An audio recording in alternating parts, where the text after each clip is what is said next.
بسم اللہ الرحمن الرحیم۔ السلام علیکم۔ آج کا ہمارا ٹاپک ہے فرعون کی بیوی کا ایمان۔ ایمان کی خاطر اپنی جان قربان کرنے والی ایک دلیر خاتون جس نے حضرت موسیٰ کی پرورش کی اور بچپن میں اسے فرعون کے ظلم و جبر سے بچایا، لیکن جب یہ خاتون اللہ پر ایمان لائی تو فرعون نے ان کے ساتھ کیا سلوک کیا اور ایسا کیا ہوا کہ اس عورت کو دنیا کی عظیم ترین عورت کا لقب ملا۔ ان تمام سوالوں کے جواب جاننے کے لیے آپ پوری ویڈیو اینڈ تک دیکھیں گے تو آپ کو پتہ چل جائے گا۔ اگر آپ چینل پہ نیو ہیں تو چینل کو سبسکرائب کر لیں۔ فرعون مصر کا ایک ظالم اور جابر بادشاہ تھا۔ اس نے مصر میں آباد قوم بنی اسرائیل کو غلام بنا رکھا تھا اور ان پر ظلم کے پہاڑ توڑتا تھا۔ فرعون بہت ہی مغرور بادشاہ تھا، خود کو لوگوں کا خدا اور رازق کہلواتا تھا، لیکن کسی میں بھی اتنی جرت نہ تھی کہ فرعون کی مخالفت کر سکے۔ لہٰذا اللہ نے فرعون کے خاتمے کا ارادہ کیا تو بنی اسرائیل میں حضرت موسیٰ کو پیدا کیا۔ جب حضرت موسیٰ کی پیدائش ہوئی تو اس وقت فرعون نے اپنے سپاہیوں کو حکم دے رکھا تھا کہ بنی اسرائیل میں جو لڑکا بھی پیدا ہو اسے قتل کر دیا جائے۔ لہٰذا اس مصیبت اور آفت کے دور میں حضرت موسیٰ کی والدہ نے آپ کو صندوق میں بند کر کے اس کو مضبوطی سے اچھی طرح سے بند کر کے دریائے نیل میں بہا دیا۔ دریا سے نکل کر ایک نہر فرعون کے محل کے نیچے بہتی تھی۔ اللہ کی قدرت یہ ہوئی کہ یہ صندوق دریا سے اس نہر کی طرف چلا گیا جو فرعون کے محل کے نیچے جاتی تھی۔ فرعون کی بیوی آسیہ اس وقت اس نہر کے کنارے پر کھڑی نہر کا نظارہ کر رہی تھی۔ آسیہ ایک خوبصورت اور نیک دل خاتون تھی اور وہ کسی بیماری کی وجہ سے شدید تکلیف میں تھی۔ کہتے ہیں کہ کاہنوں نے ان کو بتا رکھا تھا کہ اے فرعون، ہم آپ کو پیشن گوئی کرتے ہیں کہ اس دریا میں سے ایک آدمی آپ کے محل میں داخل ہوگا، اگر اس کے منہ کی رال اس بیمار خاتون کے جسم پر ملی جائے تو اس کو شفا ہوگا۔ چنانچہ جب اس نہر میں بہتے ہوئے اس صندوق کو حضرت آسیہ نے دیکھا تو اس نے اپنے ملازمین کو اسے نکالنے کے لیے کہا۔ جب اس صندوق کو کھولا گیا تو اس میں ایک بچہ تھا۔ اس بچے کا لاب دہن حضرت آسیہ کے ہاتھوں پر پڑ جاتا ہے، جس سے ان کو شفا مل جاتی ہے اور ان کی بیماری ٹھیک ہو جاتی ہے۔ فرعون کی بیوی حضرت آسیہ کی کوئی اولاد نہ تھی، لہٰذا اس پاک دل خاتون کی ممتا جاگ اٹھی اور اس نے حضرت موسیٰ کو گود لے لیا۔ اس طرح اللہ کی قدرت نے حضرت موسیٰ کی پرورش اسی فرعون کے محل میں ہوئی جس نے آپ کے ہاتھوں سے ہلاک ہونا تھا۔ دراصل لفظ فرعون اس وقت کے بادشاہ کے مصر کا لقب ہوا کرتا تھا۔ حضرت موسیٰ کے قصے کے سلسلے میں دو فرعونوں کا ذکر آتا ہے۔ ایک وہ فرعون جس کے زمانے میں آپ پیدا ہوئے اور جس کے گھر میں آپ نے پرورش پائی، اور دوسرا وہ فرعون جس کے پاس آپ ایمان کی دعوت لے کر اور بنی اسرائیل کی آزادی کا مطالبہ لے کر گئے تھے، جو سمندر میں غرق ہو گیا۔ لہٰذا بی بی آسیہ کا خاوند جس نے حضرت موسیٰ کو اپنے محل میں رکھا، اس فرعون کا نام رامسس ثانی بتایا جاتا ہے۔ دراصل بی بی آسیہ ریان بن ولید کی پوتی تھی اور ریان بن ولید وہی بادشاہ تھا جو حضرت یوسف کے دور میں عزیز مصر تھا اور وہ حضرت یوسف پر ایمان بھی لایا تھا۔ جب مصر پر قبطی خاندانوں کی حکومت آئی تو فرعون نے اپنی طاقت کے زور پر حضرت بی بی آسیہ سے شادی کر لی اور انہیں دھمکی دی کہ اگر انہوں نے مجھ سے شادی نہیں کی تو ان کے والدین کو قتل کر دیا جائے گا۔ لیکن شادی کے بعد اللہ تعالیٰ نے بی بی آسیہ کو فرعون کے شر سے محفوظ رکھا۔ بہرحال حضرت موسیٰ کی پرورش فرعون کے محل میں ایک شہزادے کی طرح ہوئی۔ ہر طرح کے آرام و آرائش آپ کے لیے دستیاب تھی، لیکن قبطیوں کے درمیان زندگی بسر کرنے کے باوجود حضرت موسیٰ ان سے مختلف کردار کے مالک تھے۔ حضرت موسیٰ فرعون کے خدائی کے دعویٰ داروں کو ناپسند کرتے تھے اور وہ ہمیشہ توحید کی بات کرتے جو فرعون اور اس کے درباریوں کو ناپسند گزرتی تھی۔ پھر وہ وقت بھی آیا جب اللہ نے حضرت موسیٰ کو نبوت عطا فرمائی اور مصر کی سرزمین لا الہ الا اللہ کی صداؤں سے گونج اٹھی۔ حضرت موسیٰ نے بنی اسرائیل کے لوگوں کو اللہ کی وحدانیت کی طرف بلایا اور لوگوں کو باطل معبودوں کی پوجا کرنے سے منع فرمایا۔ حضرت موسیٰ نے فرعون کو طرح طرح کے معجزات دکھائے، لیکن اس کے باوجود یہ لوگ کفر اور سرکشی پر اڑے رہے، اللہ تبارک و تعالیٰ کی وحدانیت کا انکار کرتے رہے۔ جب فرعون حضرت موسیٰ کی تبلیغ سے تنگ آ گیا تو اس نے فیصلہ کیا کہ حضرت موسیٰ کو لوگوں کے سامنے جھوٹا ثابت کیا جائے۔ چنانچہ فرعون نے حضرت موسیٰ کو جھوٹا ثابت کرنے کے لیے ایک خاص دن کا مقرر کیا، جس دن مصر کے اندر ایک بہت بڑا میلہ لگتا تھا۔ اس میلے میں کثیر تعداد میں لوگ جمع ہوتے تھے۔ چنانچہ فرعون نے مصر کے تمام بڑے بڑے جادوگروں کو بلایا، ان سے کہا کہ حضرت موسیٰ کو جھوٹا ثابت کرنا ہے۔ جب میلے کا دن آیا، وسیع و عریض میدان سجایا گیا اور ادھر فرعون بھی اپنی فرعونیت کے نشے میں مخمور ہو کر اپنے عالی شان تخت پر جا بیٹھا، اور سلطنت کے کونے کونے سے بلائے جانے والے جادوگر بھی جمع ہو گئے۔ اسی طرح ہزاروں افراد کا مجمع بھی جمع ہو گیا۔ یہ حق و باطل کا عظیم ترین معرکہ تھا، جس کو دیکھنے کے لیے بے شمار لوگ جمع ہوئے تھے، اور ادھر اللہ تبارک تعالیٰ کے سچے نبی حضرت موسیٰ بھی تشریف لا چکے تھے۔ حضرت موسیٰ کے چہرے پر جاہ و جلال نظر آ رہا تھا۔ چنانچہ اس عظیم معرکے کا آغاز ہوا تو جادوگروں نے فرعون کی عزت کی قسم کھا کر اپنے جادو کی لاٹھیاں اور رسیاں پھینکنی شروع کر دی، تو وہ لاٹھیاں اور رسیاں ایک دم سے سانپ بن کر پورے میدان میں دوڑنے لگیں۔ ان سانپوں کو دیکھ کر پورے مجمع میں خوف و ہراس پھیل گیا، اور تمام لوگ بدحواس ہو کر ادھر ادھر بھاگنے لگے۔ ادھر فرعون اور اس کے جادوگر اپنے نشے میں بدمست ہو کر تالیاں بجانے لگے، اس منظر کو دیکھ کر خوش ہونے لگے، اور ادھر اللہ تبارک تعالیٰ نے حضرت موسیٰ کو اپنا عصا مبارک پھینکنے کا حکم دیا۔ تو اس وقت حضرت موسیٰ علیہ السلام نے اللہ کے حکم کی تعمیل کرتے ہوئے اپنے عصا مبارک کو ان کے سانپوں کے بیچ میں پھینک دیا۔ چنانچہ دیکھتے ہی دیکھتے حضرت موسیٰ کا عصا ایک خوفناک اور ہیبت ناک سانپ بن کر نمودار ہوا، جس نے جادوگروں کے تمام چھوٹے چھوٹے سانپوں کو نگل لیا۔ حق اور باطل کا یہ عظیم الشان معجزہ دیکھ کر جادوگروں کے دل میں ایمان کا نور جاگ اٹھا، اور تمام جادوگر اللہ تعالیٰ کی بارگاہ میں سجدے میں گر گئے اور اللہ تعالیٰ کی وحدانیت کو تسلیم کرنے لگے، اور وہ اللہ کی سچی ذات پر ایمان لے آئے۔ چنانچہ جب حضرت موسیٰ کے اس معجزے اور جادوگروں کے ایمان لانے کی خبر فرعون کی بیوی حضرت آسیہ تک پہنچی، تو اس وقت حضرت آسیہ کے دل میں بھی فوراً حق کا نور چمک اٹھا۔ اس طرح حضرت آسیہ اللہ کی وحدانیت پر ایمان لے آئی، لیکن ان کا ایمان لانا اتنا آسان نہ تھا، کیونکہ وہ جابر اور ظالم حکمران کی بیوی تھی، اور جو خدائی کا دعویٰ کرنے والا بدبخت حکمران تھا۔ حضرت آسیہ کے دل میں یہ بھی خوف تھا کہ فرعون کو میرے ایمان کا پتہ چلا تو وہ ظالم بادشاہ مجھ پر ظلم و ستم کے پہاڑ ڈائے گا، وہ ظلم کی تمام حدوں کو پار کر جائے گا۔ لیکن اس کے باوجود حضرت آسیہ نے اپنا سب کچھ اللہ تبارک و تعالیٰ کی ذات پر چھوڑ دیا اور اللہ تبارک و تعالیٰ کی وحدانیت پر ایمان لے آئیں۔ ابتدا میں حضرت آسیہ نے اپنے ایمان کو کسی پر ظاہر نہ ہونے دیا۔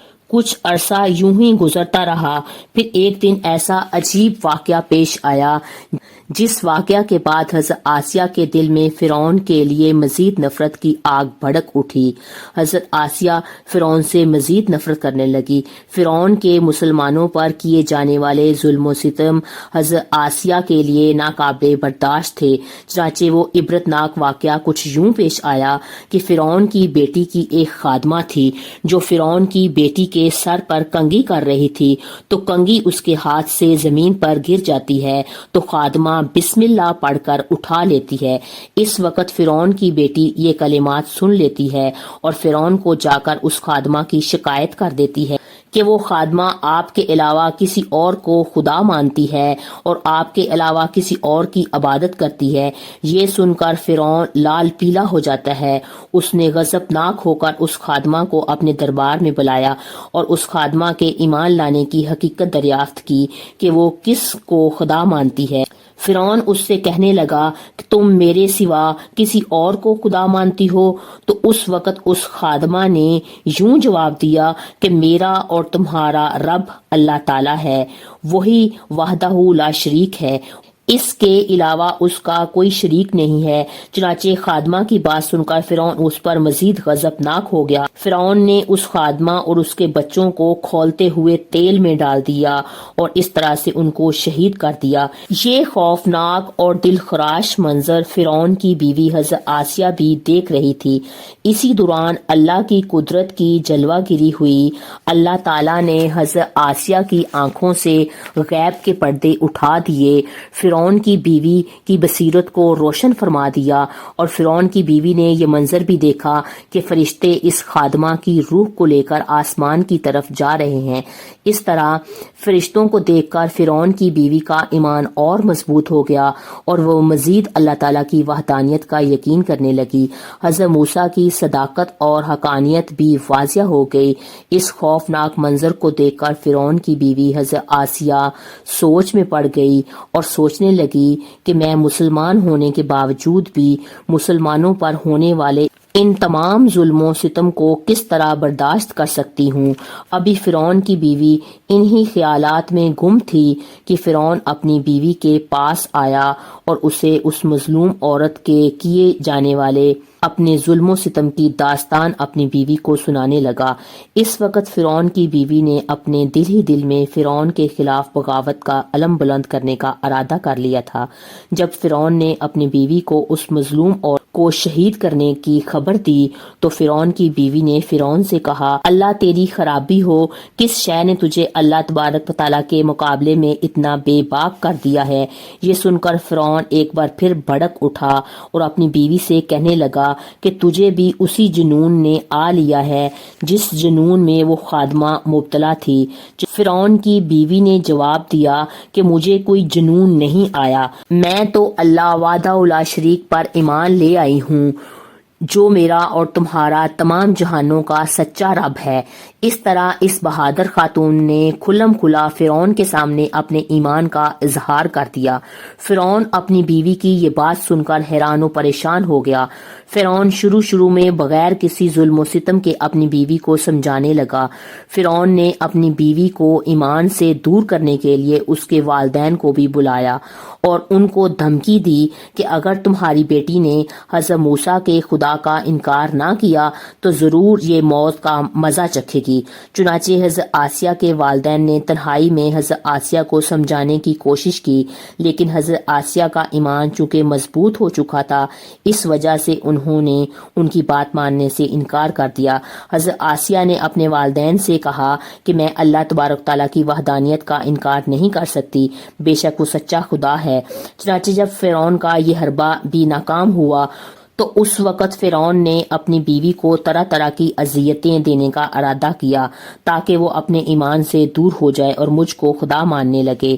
روایت میں آتا ہے کہ فرعون کے حکم سے حضرت آسیہ کو طرح طرح کی اذیتیں دی جانے لگیں، حتیٰ کہ حضرت آسیہ کے ہاتھوں اور پاؤں پر میخیں لگا کر ان کو ریگستان کی دھوپ کے اندر سورج کی طرف منہ کر کے لٹا دیا گیا اور ان کے سینے پر ایک بھاری پتھر رکھ دیا تاکہ وہ ہل نہ سکیں۔ فرعون اس جگہ پر دورہ کرتا رہا اور کہتا رہا کہ اب تو باز آ جا اور محل کی شاہی زندگی اور آرام و آسائش تیری منتظر ہیں۔ ان تمام تکالیف کے باوجود بھی حضرت آسیہ کے ایمان میں ذرا برابر بھی کمی نہ آئی۔ ان تمام تکالیف کے باوجود فرعون نے جب اپنی بیوی کو ایمان سے پھرنے کا کہا تو حضرت آسیہ نے بڑا ہی ایمان افروز اور ایمان کو تازہ کر دینے والا جواب دیا، جس سے فرعون کا گھمنڈ خاک میں مل گیا اور فرعون حضرت آسیہ کے آگے گھٹنے ٹیکنے پر مجبور ہو گیا۔ چنانچہ حضرت آسیہ نے ارشاد فرمایا، اے دشمن خدا، ظالم انسان، تو میرے وجود پر تو قادر ہو سکتا ہے لیکن میرا دل اللہ تبارک و تعالیٰ کی پناہ میں ہے۔ اگر تو میرے جسم کے ہر حصے کو کاٹ دے تب بھی میرا عشق اور ایمان اللہ کی بارگاہ میں بڑھتا جائے گا۔ اسی دوران جب حضرت آسیہ پر ظلم و ستم کے پہاڑ گرائے جا رہے تھے، حضرت موسیٰ کا وہاں سے گزر ہوا۔ حضرت موسیٰ سے حضرت آسیہ نے پوچھا، کیا میرا رب مجھ سے راضی ہے؟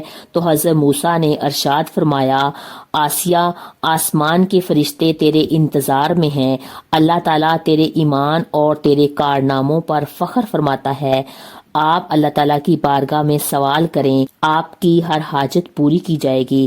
حضرت آسیہ نے اللہ تعالیٰ سے یہ دردناک دعا کی، اے میرے پروردگار، میرے لیے اپنے پاس جنت میں ایک گھر بنا اور مجھے فرعون سے نجات دلا۔ جب فرعون ہر طرح سے ناکام ہوا تو اس نے حضرت آسیہ کو شہید کرنے کا فیصلہ کیا۔